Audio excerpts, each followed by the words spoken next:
हम अपनी मर्जी पर नहीं चल सकते। ये वो बात है जो मैं आपको बताने आया हूं, क्योंकि आपका एक मकाम है, आप अशरफुल मखलूकात हैं, आप अपने नफ्स पर नहीं चल सकते।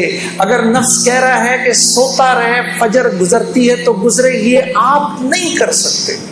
चलो एक सेकंड के लिए, सिर्फ समझाने के लिए, हम आखिरत की नहीं दुनिया की बात करते हैं समझाने के लिए।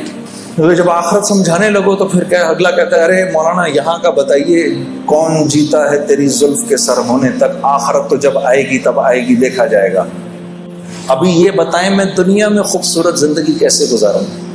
कल कराची एयरपोर्ट पर जब मैं यहाँ आ रहा था तो एक भाई मेरे पास आके बैठ गए, अब मस्जिद में नमाज पढ़ने लगे थे तो वो मेरे पास बैठ गए। मुझे कहने लगे, मुझे बताएं मैं दुनिया में एक खूबसूरत जिंदगी कैसे गुजार सकता हूँ। मैंने कहा, मैं अगर आपको यूं बताऊं और अगर आप मेरी बात पर अमल कर लें तो आप यकीन करिए कि अल्लाह रब्बुल इज्जत की जात, उसकी ये मंशा हर वक्त की मंशा होगी कि आपकी जिंदगी एक खूबसूरत जिंदगी बन जाए।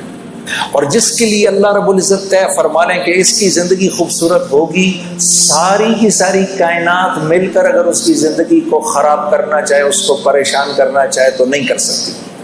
और अगर अल्लाह ये फैसला फरमा ले कि नहीं, ये नाफरमान है, इसकी जिंदगी में इसको हम खौफ और गम का लिबादा पहनाएंगे ही, 7 अरब इंसान अगर मिलकर आपकी जिंदगी को खूबसूरत बनाना चाहें तो नहीं बना सकते।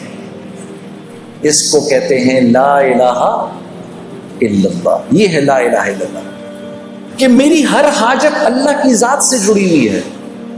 अगर मैं अपनी हाजत को चीजों के अंदर ढूंढूंगा तो मैं परेशान हो जाऊंगा।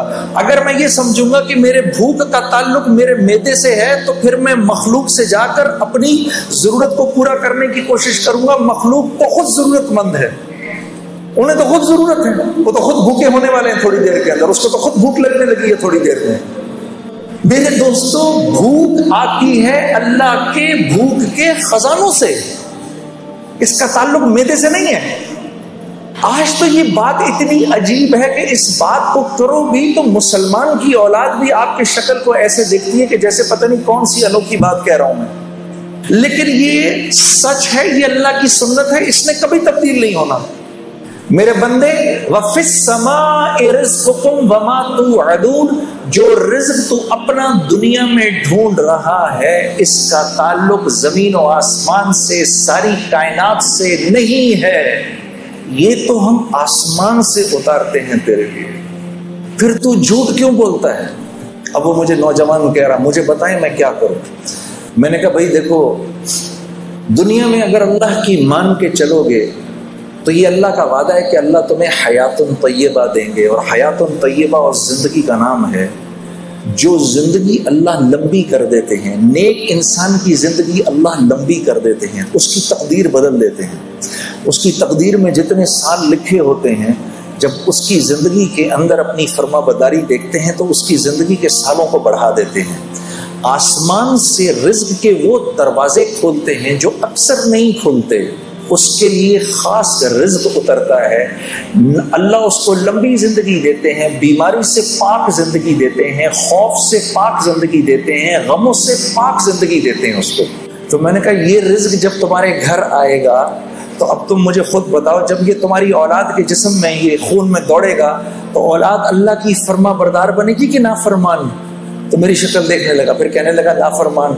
मैंने कहा, ये रिज़्क़ जब बीवी के खून में जाएगा वो वफादारी करेगी बेवफाई। कहने लगा, जी बेवफाई।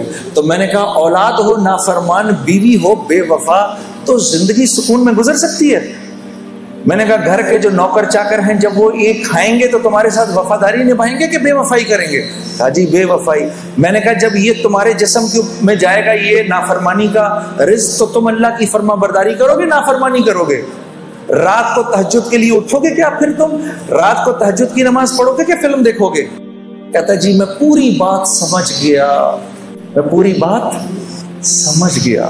फ़अल्हमहा फ़ुजूरहा व तक़वाहा।